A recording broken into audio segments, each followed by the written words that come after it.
सभी को जय माता दी, जय माँ करणी, जय सिया राम।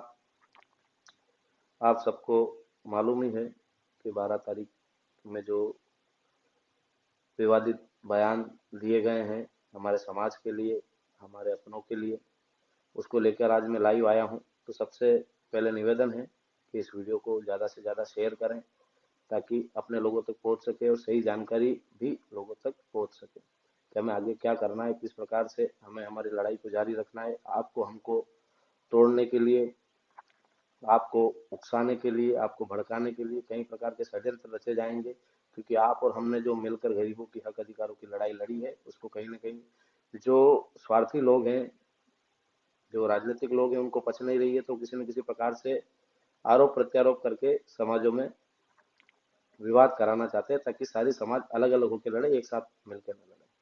तो आप सब लोगों से निवेदन है कि इस लाइव से जुड़े और ज़्यादा से ज़्यादा शेयर करें और सब तक अपनी बात को पहुँचाएं। और जिस भी व्यक्ति को जवाब देना होगा, हम हर प्रकार से जवाब देने में सक्षम हैं। किसी भी भाई को कोई अपशब्द बोलने की आवश्यकता नहीं है, किसी को कोई कमेंट करने की जरूरत नहीं है, नहीं किसी के खिलाफ लिखने की आवश्यकता है।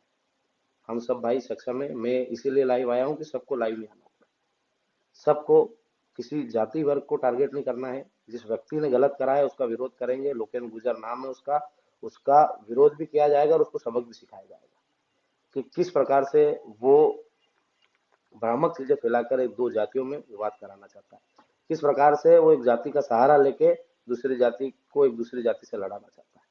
तो आपको किसी को कोई चीज लिखने की आवश्यकता नहीं है, क्योंकि आजकल लोगों के पास, आपको पता है, हथियार है। जो हमारे युवा है उनके खिलाफ झूठे मुकदमे कराकर भी उनको अंदर डाल दिया जाता है एसपीएससी एक्ट के तहत। तो मैं आप सबसे निवेदन करना चाहता हूँ, किसी को कोई जवाब नहीं दे, हम सारे सवालों के उनके जवाब देंगे और सारी बातें क्लियर करेंगे। लोकेन गुजर ने जो बयान दिया है कि ये राजपूत नहीं है, ये मुगल पूत है, तो मैं उसको बता देना चाहता हूँ कि तेरे आरोप लगाने से या तेरे बोल देने से हमारे समाज की जो सच्चाई है वो लोगों से दूर नहीं है। लोगों को पता है कि किस कौम ने, किस जाति ने सर्व समाज की रक्षा के लिए अपने 15 से 18 साल के बच्चों का भी बलिदान किया है।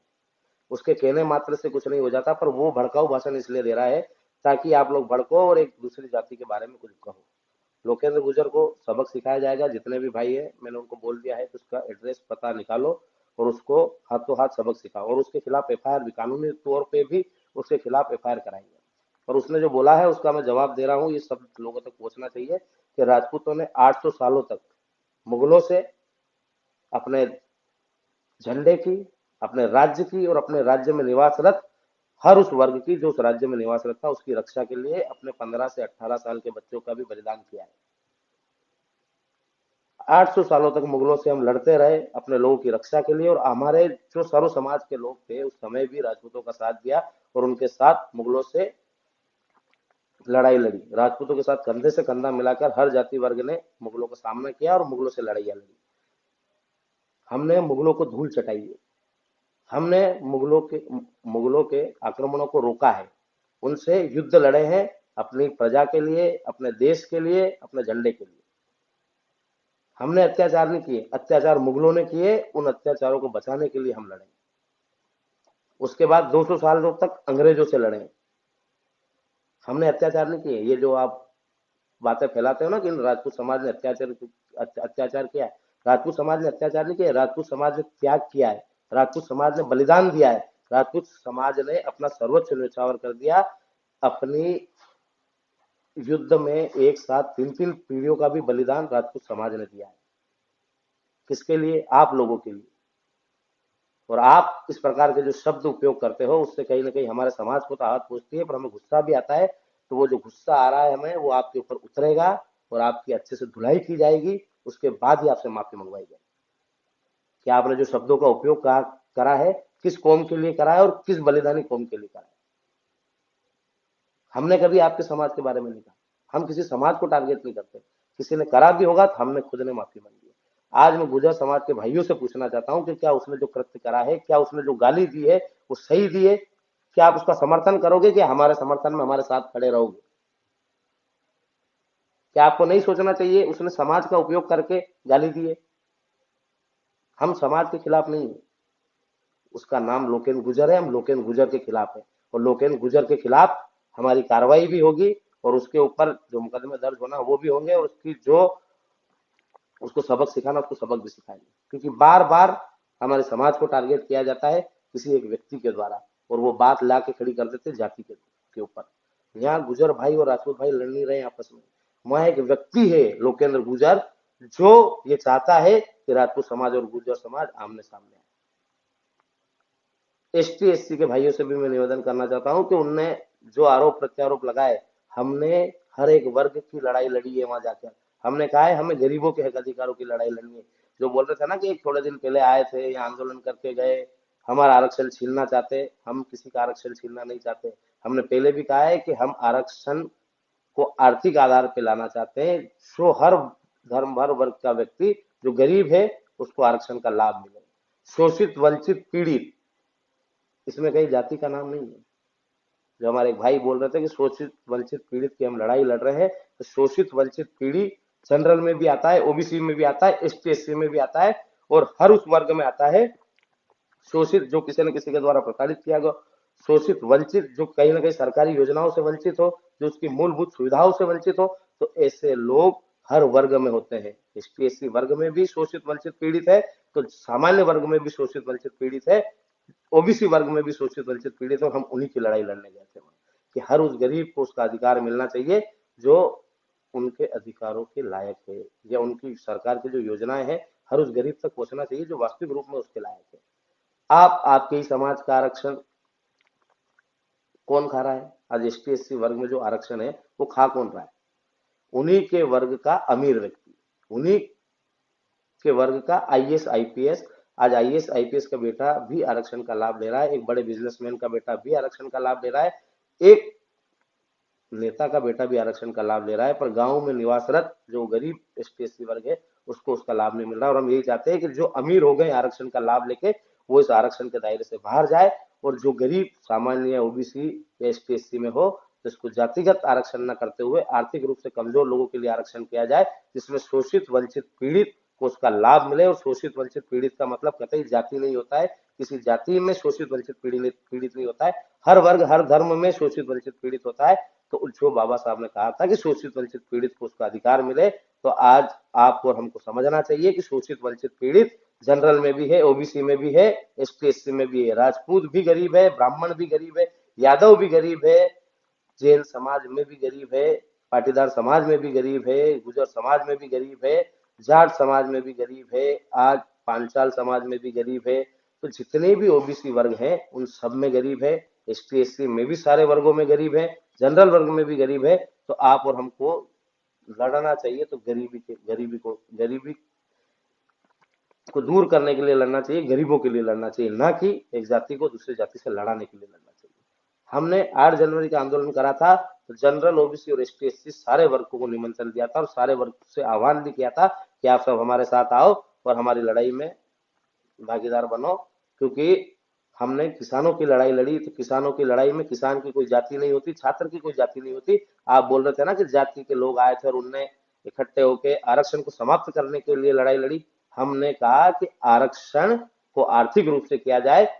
तो लोगों को मिर्ची लगी कि जिन लोगों को आरक्षण का लाभ मिल रहा है, लंबे समय से उसी आरक्षण का लाभ लेते आ रहे हैं, वो कलेक्टर एसपी वो जो बड़े बड़े नेता है जो आरक्षण का पीढ़ी दर पीढ़ी लाभ ले रहे हैं, उन लोगों को मिर्ची लगी और उन लोगों ने ये कार्यक्रम आयोजित किया और ये कार्यक्रम करा। एसटी एससी का गरीब भाई ये खुद सोचे कि क्या उसके परिवार में 3-3 4-4 पीढ़ी 5-5 पीढ़ी हो गई है, क्या उनको आरक्षण का लाभ मिला है? जिनको मिल गया है उन्हीं के परिवारों को लाभ मिल रहा है, नए लोगों को लाभ नहीं मिल रहा है। आज भी गांव में दिहाड़ी खेती मजदूरी करके अपना जीवन व्यापन कर रहे हैं। तो हम ये चाहते हैं हम पे गलत आरोप प्रत्यारोप नहीं लगाया जाए। शोषित वंचित पीड़ित की लड़ाई लड़ रहे हैं और शोषित वंचित पीड़ित हर वर्ग में होता है। तो आप सब लोगों से निवेदन है कि लोगों तक ज्यादा से ज्यादा बात फैलाए कि हमारी जो मांग है वो आर्थिक आधार पर आरक्षण की है, किसी जाति वर्ग विशेष के खिलाफ नहीं है। हमने कभी नहीं चाहा कि जिनको किसी को कोई अधिकार मिला है तो उसके अधिकारों को छीना जाए। हमने हमेशा एक कहा है कि आपके अधिकारों की रक्षा करते हुए हमें हमारे अधिकार भी चाहिए। हम ये चाहते हैं कि जो गरीब एसटी एससी का भाई है उसके साथ हमारे जनरल ओबीसी का भाई भी जो गरीब हो उसको भी वैसे ही सुविधाएं मिले, उसको भी वैसा ही लाभ मिले जैसा उसको मिल रहा है। और बहुत सारे लोग बोल रहे हैं कि ST SC, क्या ST SC एक्ट OBC वर्ग पे नहीं लगता? सबसे ज्यादा कोई प्रताड़ित है ST SC एक्ट से तो OBC और जनरल है। जो झूठे रूप में जो एट्रोसिटी एक लगता है उससे हम बहुत ज्यादा प्रताड़ित है। OBC के भाइयों को भी ये मंथन करना चाहिए, OBC के भाइयों को भी ये सोचना चाहिए कि क्या उनके ऊपर फर्जी एट्रोसिटी एक्ट में उनको जेल नहीं काटना पड़ रही है, क्या उनके ऊपर फर्जी एट्रोसिटी एक्ट में मुकदमे दर्ज नहीं हो रहे। हमने कब कहा कि हम एट्रोसिटी एक्ट समाप्त चाहते हैं? हमने कब कहा कि किसी ST SC वर्ग के भाई के साथ अन्याय हो, उसको प्रताड़नाएं दी जाए तो उसको छोड़ दिया जाए? हमने ये कहा है कि उसकी जांच हो और जांच में यदि वो दोषी पाया जाता है तो उसको सजा मिले, पर किसी निर्दोष को जेल नहीं हो। तो ST SC एक्ट का दुरुपयोग कितना हो रहा है ये जनरल वर्ग का भाई भी जानता है और OBC वर्ग का भाई भी जानता है कि किस प्रकार से झूठे मुकदमों में हमारे भाइयों को फंसाया जाता है, उनको जेल भेजा जाता है और उनके भविष्य के साथ खिलवाड़ की जाती है। तो आप सब लोगों से निवेदन है कि हम ST SC एक्ट में जांच चाहते हैं। ST SC के भाइयों से भी निवेदन, उनको भी पता है कि हम ST SC एक्ट खत्म करना नहीं चाहते, हम चाहते हैं कि उसमें जांच हो, ताकि जांच होगी तो दूध का दूध और पानी का पानी होगा कि कौन सही है और कौन गलत है। जांच होने के बाद यदि वो दोषी पाया जाता है तो उस पर कार्रवाई हो। अब कई राजनीतिक लोग ST SC एक्ट का फायदा उठाकर अपने प्रतिद्वंदियों के ऊपर, उनके समर्थकों के ऊपर ST SC के झूठे मुकदमे करवाते हैं, लोगों को प्रताड़ना देते हैं। जो पढ़ने वाले बच्चे होते हैं उन पे जब झूठा एट्रोसिटी एक्ट लगता है तो खाली एक दिन की जेल नहीं होती है, उनका भविष्य खराब हो जाता है, उन वो नौकरियों से वंचित हो जाते हैं। तो हम ये चाहते हैं कि उसमें जांच हो ताकि किसी युवा का भविष्य खराब नहीं हो, किसी निर्दोष को जेल नहीं जाना पड़े। इसलिए हमने एट्रोसिटी एक्ट में संशोधन की बात कही थी कि उसमें जांच हो, उसके बाद गिरफ्तारी हो। वहां पर कुछ लोग ऐसे भी आए थे जिन्होंने भगवान को गालियां दी, भगवान के खिलाफ बोले कि ना तो राम को लाना चाहते हैं ना भगवा को लाना चाहते हैं। भगवान राम किसी एक पार्टी के नहीं, न किसी एक जाति के हैं। भगवान राम हम सबके आराध्य देव हैं, भगवान हैं, और भगवान के खिलाफ हम कुछ भी चीज बर्दाश्त नहीं करेंगे। ये हिंदुस्तान है और हिंदुस्तान में रहना है तो वंदे मातरम भी कहना पड़ेगा और जय श्री राम भी कहना पड़ेगा। भगवान राम के खिलाफ अब शब्दों को बर्दाश्त नहीं किया जाएगा। भगवान राम को लेकर जो टिप्पणियां की गई वो गलत है, उसका हम विरोध करते हैं और ऐसे लोगों को सबक सिखाने का भी काम करेंगे। हम कभी नहीं चाहते, हमने कभी न धर्म में भेद किया है न किसी जाति में भेद किया है। हमारे साथ कितने ही भाई जो रहे हैं ST SC वर्ग के भी है, किसी भी जाति वर्ग या धर्म का होगा उसको ये पता है जो हमारे साथ रहता है कि हमने किसी व्यक्ति के साथ भेदभाव नहीं किया। हमारे साथ जितने भी भाई पढ़े उनको भी ये पता है, उनको भी ये सोचना चाहिए कि क्या जीवन सिंह ने कभी उनके साथ भेदभाव करा या उसके साथ रहने वाले ने किसी के साथ भेदभाव करा। हम भेदभाव के लिए नहीं आए, हम ये चाहते हैं कि गरीबों की लड़ाई हम सब मिलकर लड़े और उस लड़ाई में हम सब तभी विजय प्राप्त कर सकते हैं जब आप और हम जाति मतभेद भूलकर, धर्म का मतभेद भूलकर हम खाली गरीबों के लिए और देश के लिए लड़े। किसान की जाति नहीं होती है तो किसानों के लिए लड़ना गुनाह है क्या? क्या ST SC वर्ग में किसान नहीं होता है? क्या ST SC वर्ग के भाई की फसल के भाव अलग आएंगे, जनरल के अलग आएंगे और OBC के अलग आएंगे? किसान किसान होता है, हर वर्ग हर जाति का व्यक्ति किसान होता है और किसान की फसलों के भाव और उसकी लागत एक जैसी होती है। तो कम से कम आप किसान होने के नाते किसानों की लड़ाई को मजबूती से लड़े, आप छात्र होने के नाते छात्रों की लड़ाई को मजबूती से लड़े, क्योंकि आपको पता है कि 5 साल में कोई वैकेंसी नहीं आई थी, उसके लिए भी हमने लड़ाई लड़ी है कि कम से कम सरकार भर्ती आयोग बनाए और उसके मार्फत भर्तियां निकाले और हर साल भर्ती निकाले, इतनी भर्ती निकालना अनिवार्य है। तो ये हर वर्ग हर जाति के लिए लड़ाई थी। जो हम पे थोपा गया ना कि ये खाली हमारे खिलाफ थे, आरक्षण के खिलाफ थे, ये आरक्षण के खिलाफ लड़ाई नहीं थी, ना एट्रोसिटी एक्ट के खिलाफ थी। ये आरक्षण को आर्थिक आधार पे लागू कराने के लिए लड़ाई थी। ये एट्रोसिटी एक्ट में जांच का प्रावधान कराने के लिए लड़ाई थी। ये हर जाति हर वर्ग के किसान के लिए लड़ाई थी, ये छात्र के लिए लड़ाई थी। और इस लड़ाई को हमने लड़ा और सरकार झुकी और सरकार ने कहा कि हम 18 मांगों पे आपकी सहमति करते हैं और इन पे जल्द से जल्द पूरा करेंगे। अभी तक सरकार की तरफ से भी कोई रिटर्न जवाब नहीं आया है। हमने बार बार उनको फोन लगाया है, हम बार बार उनसे संपर्क कर रहे हैं कि आप इसमें कमेटी बनाओ और इन मांगों को पूरा करो, और सरकार भी अनदेखा कर रही है और उसकी जवाबदार सरकार रहेगी, हम नहीं रहेंगे। गौ माता को लेकर गालियां दी गई, एक वीडियो देखा मैंने उसमें, जब गौ माता जब दौड़ रही है तो उसको लेकर भी लोगों ने गालियां दी। तो मैं आपसे कहना चाहता हूं कि ये लड़ाई आप किस चीज की लड़ रहे हो, लड़ किस चीज की रहे हो, लोगों को बुला किस चीज के ले रहे हो। आप लोगों को बोल रहे हो आरक्षण को बचाना है, और गौ माता और भगवान राम के खिलाफ शब्दों का मतलब गलत शब्दों का उपयोग करना कहां तक सही। आप लोगों को भी समझना चाहिए। और हम आप सबसे निवेदन करते हैं कि हमारी किसी जाति से लड़ाई नहीं है, किसी धर्म से लड़ाई नहीं है, न ही हम जातिवाद की लड़ाई लड़ रहे हैं। हम लड़ाई लड़ रहे हैं गरीबों की, उनके हक अधिकारों की, और वो लड़ाई हम लड़ते रहेंगे। और मैं गुजर भाइयों से भी निवेदन करना चाहता हूं कि जो लोकेंद्र गुजर है उसको आप भी सबक सिखाने का काम करो, उसको भी आप बाइकाट करने का काम करो कि जो व्यक्ति समाज में एक दो धड़े बांटने की कोशिश कर रहा है, दो समाजों को आपस में लड़ाने की कोशिश कर रहा है, गलत आरोप प्रत्यारोप लगा रहा है, गलत प्रकार की भाषा उपयोग कर रहा है, उसको आप लोगों को भी जवाब देना चाहिए। क्योंकि आप भी जवाबदार है उस बात के कि आप लोगों को कम से कम ये सोचना चाहिए कि यदि वो व्यक्ति गलत कर रहा है तो उसका विरोध करना चाहिए, उसका समर्थन मत करना गुजर भाइयों। क्योंकि आप और हम एक है और एक साथ लड़े हैं, एक साथ गए हैं। पर हमें भी आपसे ये आशा है कि यदि कोई हमें गाली देता है तो आप भी कम से कम उसमें आके बोले कि ये सामाजिक लड़ाई नहीं है, एक व्यक्ति के विचार है, उस व्यक्ति ने गलती करी तो उस व्यक्ति को सजा मिलेगी। आप सबसे निवेदन है, हाथ जोड़ के निवेदन है कि कोई किसी जाति के खिलाफ, कोई किसी व्यक्ति के खिलाफ या किसी विचारधारा के खिलाफ कोई पोस्ट नहीं डालेगा। हम हर चीज का जवाब देंगे, और कोई चीज रह गई हो तो आप मुझे व्हाट्सएप के माध्यम से, फोन के माध्यम से बता सकते हैं कि ये बात हमने नहीं रखी है। हम आगे भी जब भी मौका मिलेगा, मैं आपको पता है मैं बेफालतू लाइव नहीं आता हूं और मुझे लाइव आने का कोई शौक नहीं। ऐसा घटनाक्रम हुआ तब मेरे को लाइव आना पड़ा, और मैं जो भी भाई है जो आपने अभी टीम बनाई है उनसे मैं निवेदन करना चाहता हूं कि उस व्यक्ति का एड्रेस वेड्रेस निकाले और उसको सबक सिखाने का काम करे। और हम मुख्यमंत्री जी को भी देखना चाहते हैं कि एक मुख्यमंत्री जी को जब हमारे एक भाई ने भावनात्मक रूप से आक्रोशित होकर जो गालियां दी थी, उनके बारे में अपशब्द कहे गए थे, तब पूरे प्रदेश में उनके खिलाफ एफआईआर हुई। हमारे भाई उपेंद्र राणा को एक गलती की सजा अनेकों बार दे दी गई है, अनेकों बार।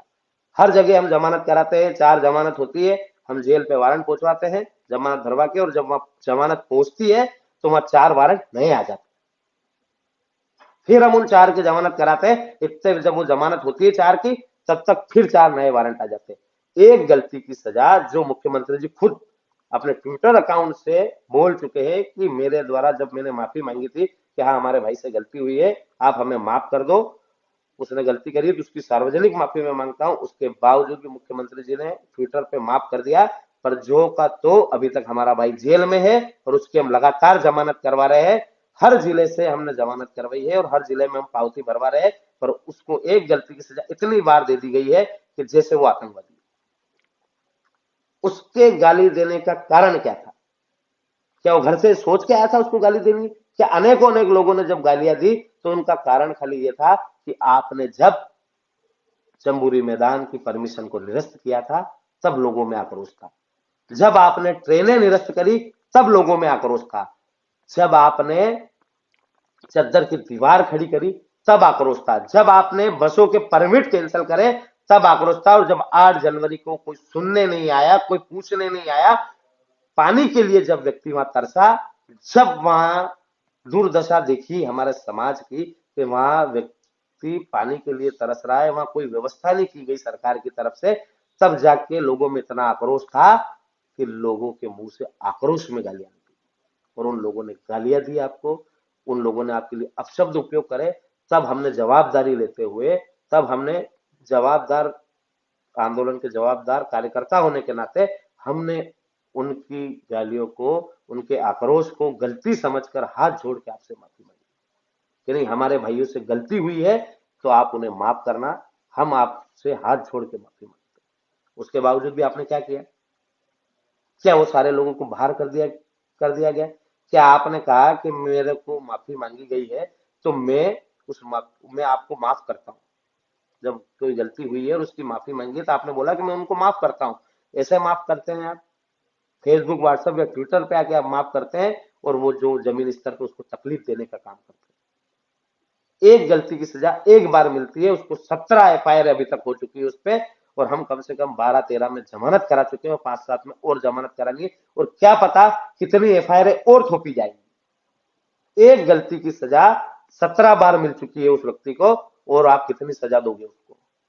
ये संविधान है? क्या ये लोकतंत्र है कि एक गलती की सजा को 17 बार दिया जाएगा और अभी तक पता नहीं कि 17 के बाद और संख्या बढ़ेगी।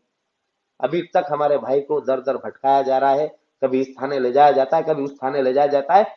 जो उस व्यक्ति ने एक बार जुर्म करा, एक बार गाली दी, उस एक गाली की सजा लगातार आप उसको दिए जा रहे हो, तो ये आपके द्वारा अन्याय है और उस अन्याय का जवाब भी हम जब समय आएगा तब देंगे कि आपने जो अन्याय करा है उसका जवाब किसे दिया जाए।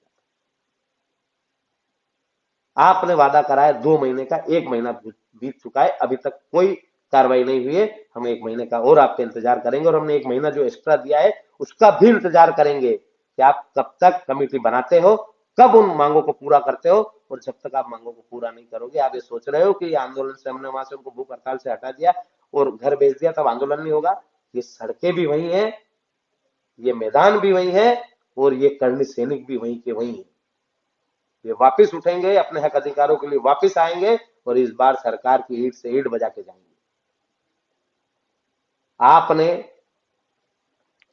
जो वादा किया था, जो आपने कहा था हमने माफ कर दिया है, तो वास्तविक रूप में आपने माफ किया है।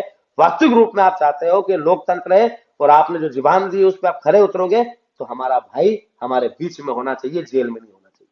हम आपकी भावनाएं समझ रहे हैं, आपकी नीयत समझ रहे हैं। आपके बोलने में और आपकी नीयत में फर्क है, उस फर्क को नहीं सुधारा गया तो हम हमारे स्तर से सारी चीजें करेंगे। हम हमारे भाई को छुड़वा के भी लाएंगे, हम उसके लिए जमानतें भी करवा रहे हैं, आगे भी करवाएंगे और हमारे भाई के साथ खड़े रहेंगे। हमारे भाई ने गलती करी थी, हमने माफी मांगी, पर ऐसा नहीं कि हमारे भाई को एक साइड में छोड़ देंगे। उसने गलती करी है, हमने उसको डांटा है। हमारे समाज के बड़े बुजुर्ग उसको फटकार लगाएंगे, उसको डांट लगाएंगे ताकि वो अगली बार गलती नहीं करे। उसका मतलब ये नहीं होता है कि आपके घर के सदस्य ने कोई गलती कर दी है तो आप उसको उठा के बाहर फेंक। हम उठा के फेंकने वाले में से नहीं है, हम साथ निभाने वाले में से हैं। हम उसका साथ निभाएंगे, उसकी जमानत भी कराएंगे, उसको बाहर लेके भी आएंगे। पर आपकी वादा खिलाफी हमने देख ली है कि आपने एक मुंह से तो कहा कि हम उसमें उपेंद्र राणा को माफ करता हूं, जिसने गालियां दी उनको माफ करता हूं, और एक तरफ हमारे सारे भाई जेल में पड़े।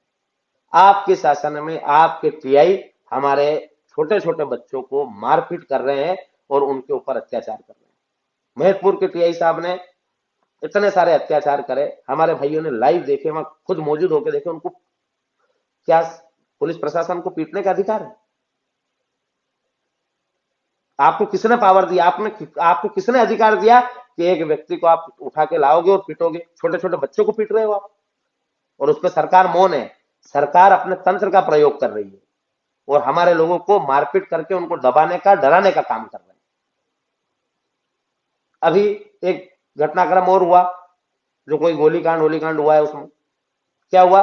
एक व्यक्ति दिख रहा है जो समझा रहा है वहां जाके, उसको भी डाल दिया और 5 लोग अन्य जो घर पे सोए थे उनके भी 307 में नाम डाल दिया। क्या आपने उस घटना की जांच करी? क्या 307 में उस सातों आठों मुलजिम है? जब उस वीडियो में सामने दिख रहा है गोली चलाने वाला व्यक्ति, तो जिसने गोली चलाई है उस पर कार्रवाई होनी चाहिए कि जो घर सोए उन पर कार्रवाई होनी चाहिए? जो साथ में खड़ा है बेचारा, समझाने का प्रयास कर रहा है, उस वीडियो में साफ तौर पे दिख रहा है कि 2 पक्षों में विवाद हुआ है, तो एक व्यक्ति उनको समझा रहा है साथी कि भाई लड़ो मत, भाई लड़ो मत। उसको भी 307 का आरोपी बना के आपने जेल भेज दिया। ये आपकी कानून व्यवस्था, ये आपकी न्याय व्यवस्था है? आप सोच रहे हो कि करणी सेना परिवार के सदस्यों को ऐसे झूठे मुकदमों में जेल में डाल के करणी सेना परिवार को तोड़ दोगे, हमारे समर्थकों तो हमारे समर्थक जो है उनको तोड़ दोगे, या उनको आप हानि पहुंचाओगे और हम चुप बैठेंगे? तो ये आपके मुगालदे हैं, आपके मुगालदे दूर कर लेना। घमंड रावण का भी नहीं रहा था तो आपका भी नहीं रहा। हम ये चाहते हैं कि हम जो हमारी लड़ाई लड़ रहे हैं वो ईमानदारी से लड़ रहे हैं, गरीबों की लड़ाई लड़ रहे हैं, शोषित वंचित पीड़ित। मैं एक बार फिर आपको याद दिलाना चाहता हूं कि शोषित वंचित पीड़ित ये होते हैं कि हर जाति, हर वर्ग, हर धर्म में होते। तो आरक्षण की व्यवस्था बाबा साहब ने शोषित वंचित पीड़ित के लिए की गई थी, और आज के परिवेश में शोषित वंचित पीड़ित हर वर्ग, हर जाति में है, तो आरक्षण का लाभ भी हर जाति, हर वर्ग के व्यक्ति को मिलना चाहिए। और हम चाहते हैं कि आरक्षण का रूप आर्थिक हो, तो ये भ्रम भी फैलाना बंद करें कि हम आरक्षण के विरोध में गए थे। हम आरक्षण के सुधार में गए थे कि जो आरक्षण की व्यवस्था है, जिन लोगों ने आरक्षण का लाभ लेके करोड़ों रुपए अपने बैंक बैलेंस में कर लिए हैं, करोड़ों रुपए की उनके पास प्रॉपर्टी है, बहुत बड़े बड़े ओहदों पे पहुंच गए, उनका आरक्षण समाप्त किया जाए। और जो गरीब, जो गांव का एसटी एससी का भाई है, जनरल ओबीसी का भाई है, उसको उस आरक्षण का लाभ। ST SC एक्ट में परिवर्तन हो। आप सब ओबीसी के भाइयों से निवेदन है कि आपको खुद को पता है कि एट्रोसिटी एक्ट इस देश की 72% जनता पे लगता है, जो जनरल और ओबीसी। तो आप सबसे निवेदन है कि आपके एट्रोसिटी एक्ट लगता है और आप चाहते हो कि इसमें बदलाव आए, तो आप हमारा समर्थन करें, हमारा सहयोग करें और हमारे साथ कंधे से कंधा मिला के लड़े और जो भ्रामक चीजें जो भ्रमित करते हैं लोगों को, उनसे दूरी बनाए और सत्य की लड़ाई में सत्य के साथ खड़े। हम अन्याय के खिलाफ हैं, हम अधर्म के खिलाफ हैं, हम असत्य के खिलाफ हैं। हमारी लड़ाई सत्य की है, हमारी लड़ाई धर्म की है, हमारी लड़ाई न्याय की है और इस न्याय, धर्म और सत्य की लड़ाई में आप हमारे साथ रहें। और जो लोकेंद्र गुर्जर है, उसके ऊपर सभी भाइयों से निवेदन है, जहां जहां थाने हैं वह कानूनी रूप से भी FIR कराए। हम भी सरकार का रुख देखना चाहते हैं कि क्या हमारे भाई ने गलती करी थी तो उसकी सजा उसको 17 मुकदमे मिलने के बाद भी अभी तक जेल में है और अभी तक हम दर दर भटक रहे हैं उसकी जमानत के लिए। क्या वैसा ही रुख लोकेंद्र गुर्जर के लिए भी हमारी सरकार अपनाएगी, जिसने हमारे समाज को गाली दी? इसलिए सबसे निवेदन है, हर थाने पर अपने भाइयों को लेकर पहुंचे और उसके खिलाफ FIR कराए अभद्र भाषा के लिए, अभद्र भाषा का जो प्रयोग किया है हमारे समाज के लिए। और मैं कहना चाहता हूं, वो कहीं मिले तो उसका हाथों हाथ ताबीज करके उसको ये भी सबक सिखाए कि जातियों को लड़ाना बंद कर।